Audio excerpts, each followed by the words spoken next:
Hey there, Dennis here from Schwermetallisch Reviews. Just the other day I had an interview with Darin of the band Greyhawk. That guy looks like the mountain from Game of Thrones.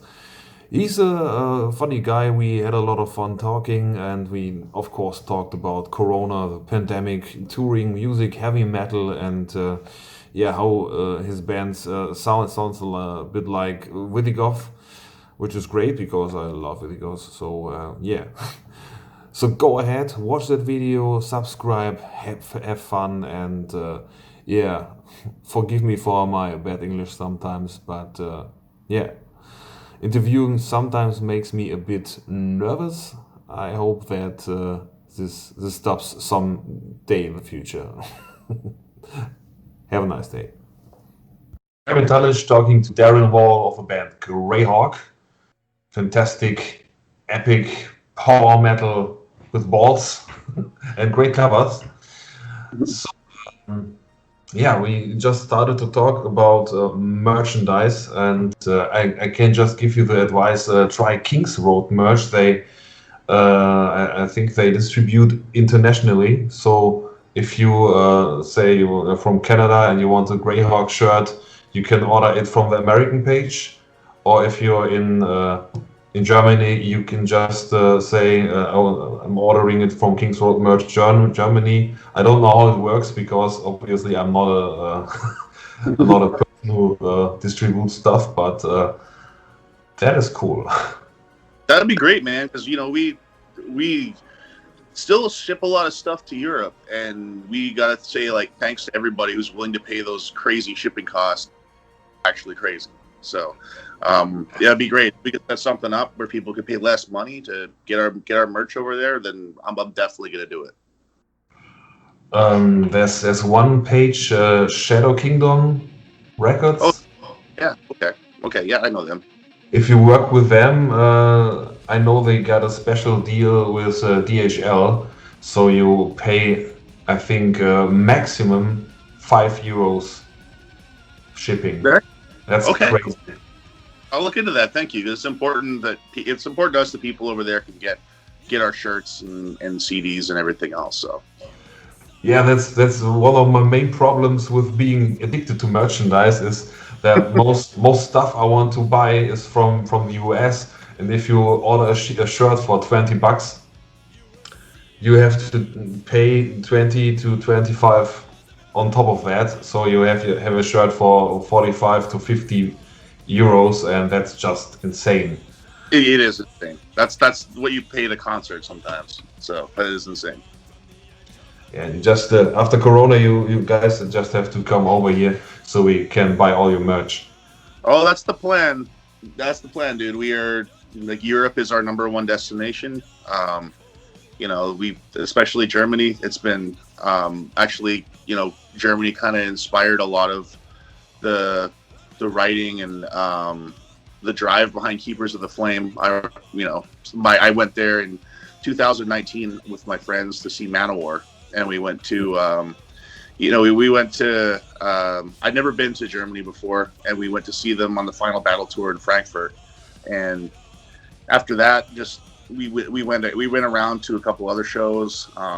We met up with the Stallion guys in Berlin and hung out with them, and just the heavy metal culture and the camaraderie and how enthusiastic people were about the music. I was like, man, I need to get Greyhawk to make a great record. I need to get assigned to a label in Europe, and I need to come over here and play for these people, because this is, there was just more of a, for me, there was more of a connection with the fans in Germany than over here. Fans over here are great too, but it's pretty special over there. Yeah, we are pretty enthusiastic to anything that resembles power metal or epic metal. It's always okay. There's you just need a bike on the front and some long-haired dude and a bit of fire, maybe chains. Yeah, I like it. Yeah, I was fortunate enough to review both of your records this year for that was Reflections of Darkness, I think. Yep. Because at the moment I write for Reflections of Darkness. I write for Horror Patch. I write for Crossfire Metal and the Canadian magazine Metal Rules. Oh wow! Yeah. And I'm from Canada originally too, so that's very cool. Yeah, it's one of the first pages that went online in 1995. So that's pretty cool. Yeah, I got a couple of questions, naturally, for an interview. Shoot. So, first question always is, what brought you into music? Oh boy, what brought me into music, especially this kind? I would say it was when I was about 6 or 7 years old. I saw a Kiss music video for the first time, and all my friends, my friends were into some other kinds of music, but we were watching it was called Video Hits. It was in Canada. It was like a music video show where they had like a top countdown, and I saw the video for "I Love It Loud" by Kiss. I was just like pretty enthralled with that. So that kind of took me into being interested in hard rock.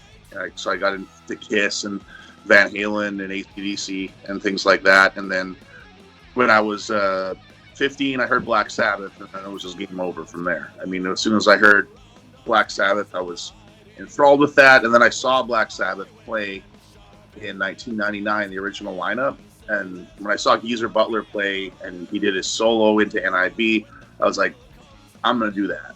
I'm going to get a bass guitar, and I'm going to do what that guy does, because that was the coolest thing I ever saw. Yeah, I think the biggest problem with bass guitars nowadays is that most bands have two guitar players, and to mix two guitars and the bass player and make everything audible to the listener seems kind of hard, because when I'm reviewing stuff, I always think, okay, I can't hear the bass man. That's very, very often. It is, and that's just a matter of making your. I personally, I think my bass is pretty audible on our records. I demand to be heard is part of it. I'm not going to play on a. Yeah, you're a big guy. You can demand that.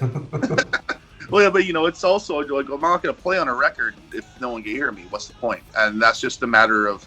That's a matter of tone. It's a matter of having a good engineer. But there's a lot. There's ways to adjust your tone and your sound to make sure that even if you're doing something subtle, that it comes through. And I always tell people, the bass is a bit more of a subtle instrument. It's definitely the way I play in this band is definitely like part of a rhythm section with the drums. There's different ways of playing. Of course, there's like Cliff Burton style, and there's people that do fancier stuff. But I tend to lean more towards the Jimmy Bain and Rudy Sarzo style, where it's just we have really flashy guitarists. So me and a drummer, it's our job to hold down the groove, hold down the rhythm, and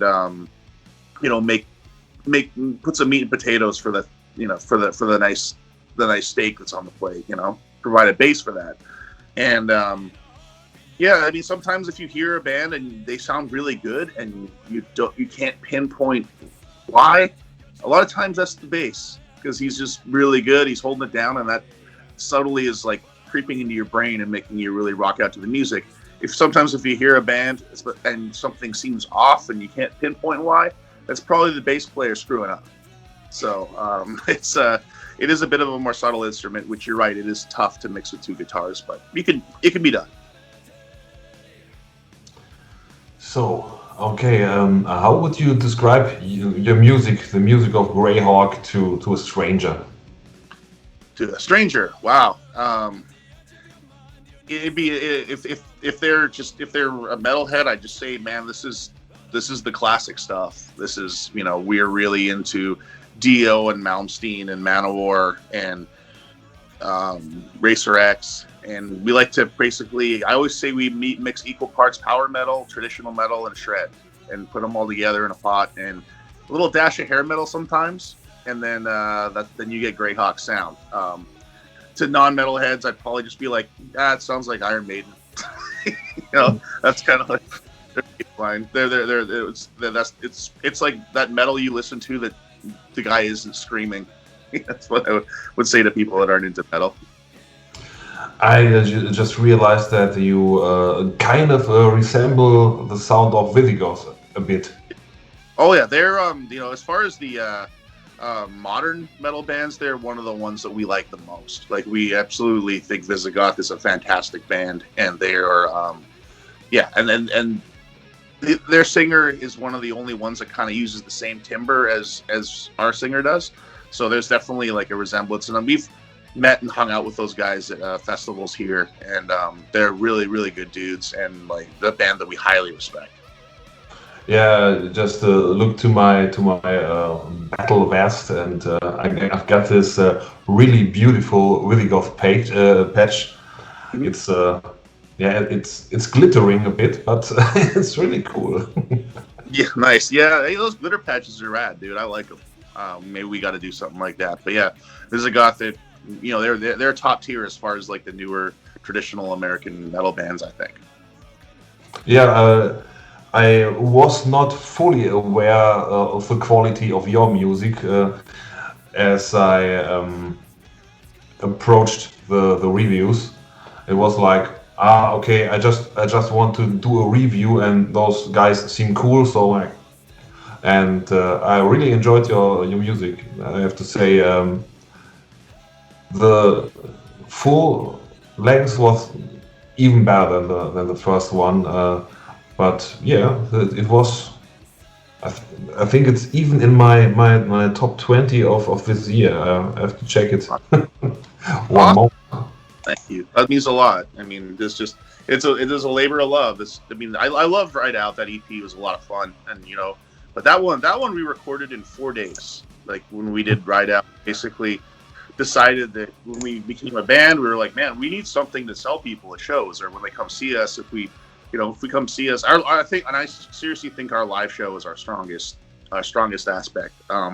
People come see us, and we kick their ass, and they have a great time, and we have nothing to give them as far as music goes. Then they'll probably be a little bit drunk and go home and totally forget who we are and what the band name is, and then we've lost a fan. So I was like, well, let's find a studio and get in there, get rehearsed, and get in there. And we didn't have a lot of money at the time, so we just got in there, laid it down in 4 days. But then Keepers of the Flame, the full length, yeah, that took.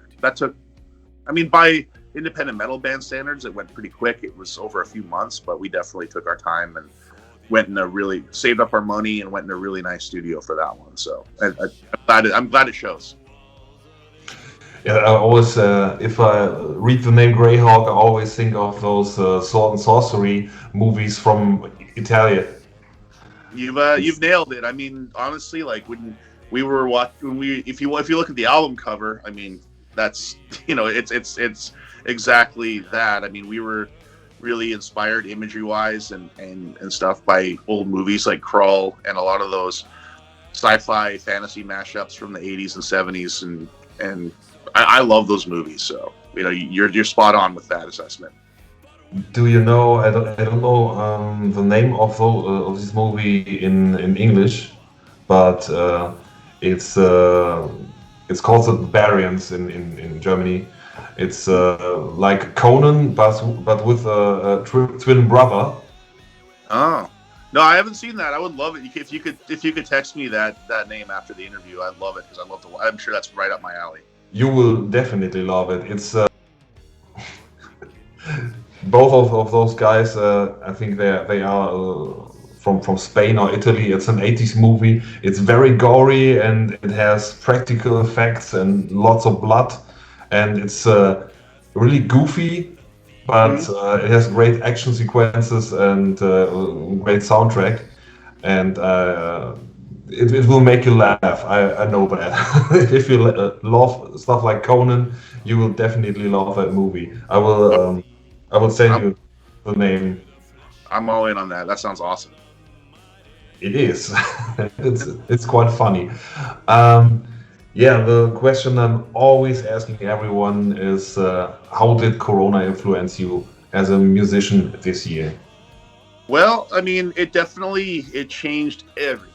I mean, we had we just got signed to Fighter Records, and we had Keepers of the Flame ready to come out, and based on that, we had, I'd been promoting that kind of to concert promoters and people trying to get tours on the go, and we had, I think, 8 festival appearances booked that were not announced. We had, we were going to be in Canada, we were going to be all over US, we were going to be in Europe, we were probably going to be possibly going to be in Mexico. We had a tour with Flotsam and Jetsam. We had dates with all kinds of cool bands that we were gonna play with. We were probably gonna be doing some dates around September with Hammerfall. So like, it was, it was a big blow. But I think like one of the interesting things about it was when the record came out, I think more people listened to it because they were at home. So there was a bit of a silver lining there, because I think a lot more people paid attention. So when the record came out, I mean, we were shocked by how many people took to it right away after the promotional campaign that they did. I couldn't believe it. I mean, we sold out of vinyl in like 2 hours. We sold out of cassettes in like 3 hours, and we've sold out of 3 runs of shirts. We've sold out of, we're more than halfway through all the CDs the label gave us, which was several hundred. So I think that people basically were really hunting. I think also a lot of releases got postponed because of Corona. I think and we considered that, but I was like, man, this record's here. Like, we have to put it out now. If we don't put it out now, it's not going to have the same feeling or momentum that it will when we put it out when it's fresh. So I think people being home and having nothing else to do and kind of like thirsty for some form of entertainment, a lot of people were like really scouring the internet for new music. And I think that, strangely enough, we kind of benefited from that in a way. Yeah, it's like 2020 is the best year for escapism music ever.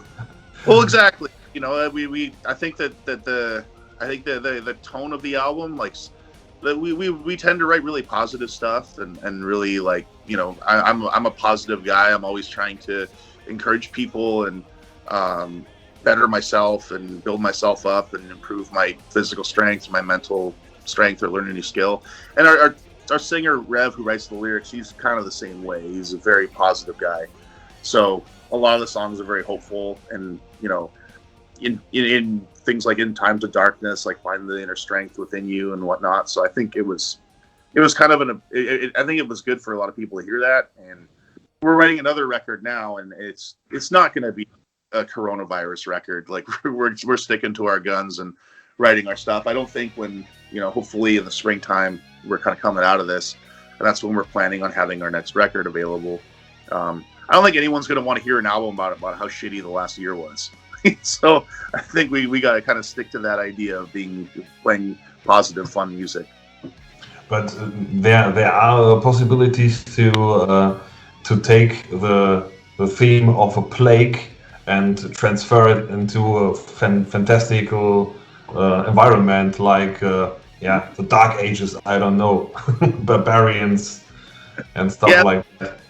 You could be creative with it. I just don't think everyone's going to want to hear things directly related to how shitty it's been.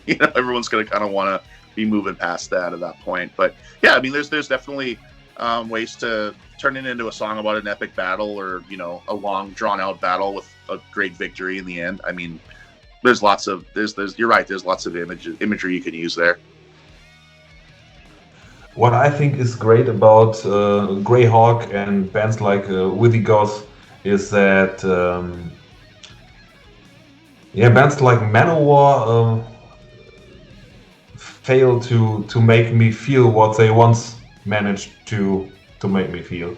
But bands like you, Withygoth, the new and young and wild ones, you still manage to do this. You still manage to transport those emotions and make people want to raise their fists and I don't know, behead people with a sword and fight dragons and shit. And that's great because escapism is really, I think, one of the more fundamental things about heavy metal. And if old bands don't have the neck anymore and cannot do what they did in the past, you need new heroes.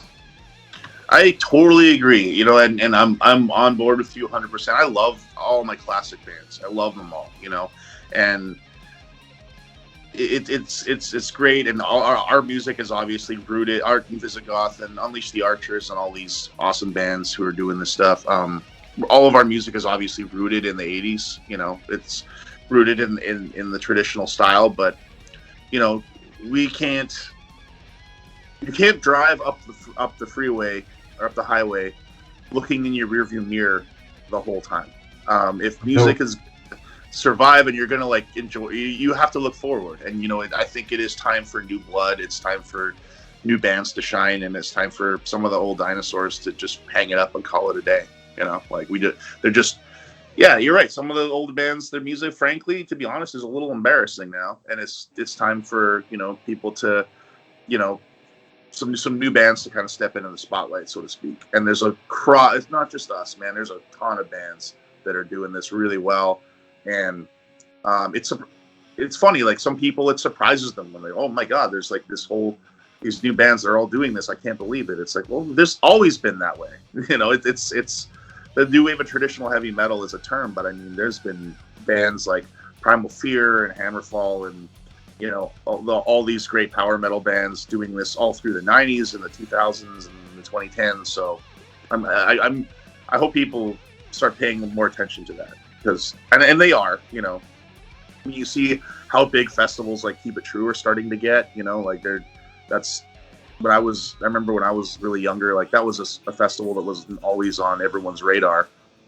And now it's like, you know, they still keep it a certain size to keep it special, but it's like, you know, that's a prominent big festival now, and kudos to those guys for building it up so high. But you know, that's a sign that people are starting to pay attention. Yeah.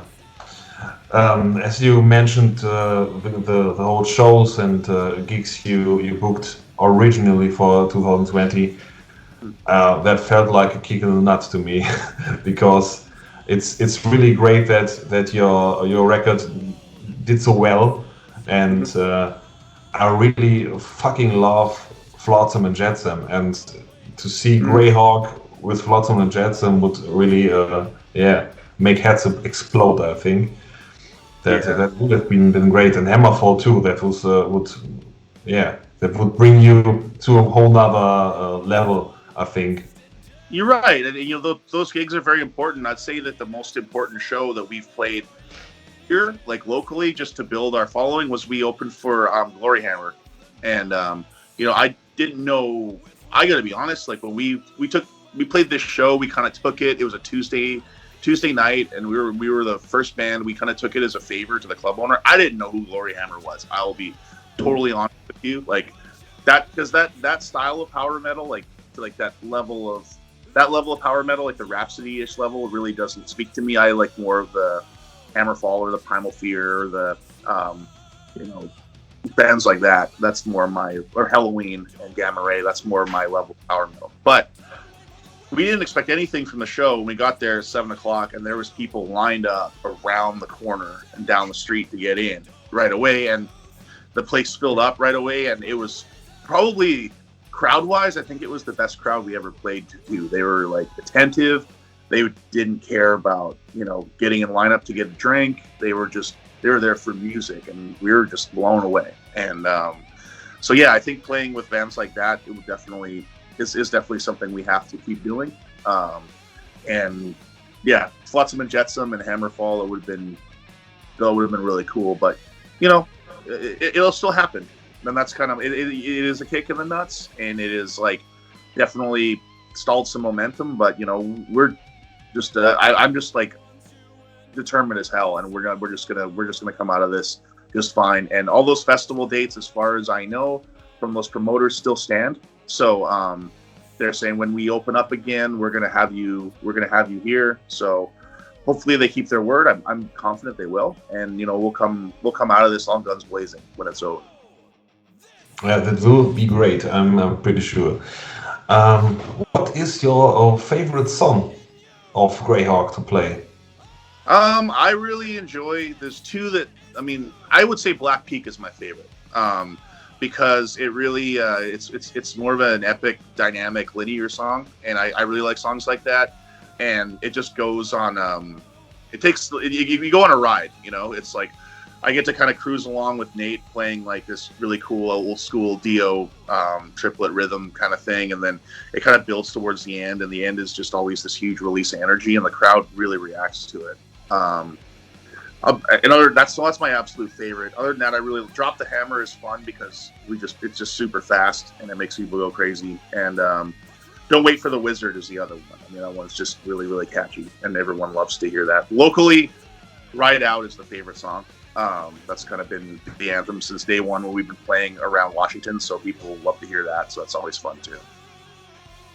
Yeah, I have to listen to the records again, and then I can tell you what my favorite song is. It's But Right Out, I can remember that this is the strong one. Yeah, it's a good song, and we always close the night with it, and it translates well to the crowd, and we have lots of fun. If you come see us live, like we don't just stand on stage and play the songs the way they're played. We have a lot of improv parts. We do a lot of our guitar players have their solo spots. We do drum solos and lots of cool transitions, and we plop little things in the middle of songs and reprise them and do lots of fun stuff. So Ride Out is one of the songs we'd like to play with a lot live. So when you come to see Greyhawk, you get a rock show. You don't get a recital. You get a rock and roll show. Okay, I got one more question. One question left one bullet left. What is your personal favorite metal band? But it's Black Sabbath. I don't even have to think about it. Maybe it's a cliche answer, but it's my favorite band. They're not only the band that got me into heavy metal, but as I listened to them to the Ozzy years, and then I got into the Dio and the Ian Gillan record, the Tony Martin years, et cetera, et cetera. I love them in all their incarnations. But to me, Heaven and Hell is a perfect record. There's not like when I put that album on, I can't hear. It's the blueprint for an 80s metal record. It's completely perfect. There's not a note on that album that's off or bad or not perfect. Like I absolutely worship that record. I listen to it every week at least once, front to back. I still remember a few years ago the Dio disciples were in town, and a friend of mine he just said, "Okay, we have to go there. We have to listen to them." And I said, "Okay." And after work, I drove with him in the train, and he had some beer from the Netherlands. Mm-hmm. It was Grolsch. And it was the meanest and nastiest beer I ever tasted. It had 12%. Mm-hmm. It was like you took a sip and it was so malty. You thought it was whiskey in the Really? first moment. That was kind of disgusting.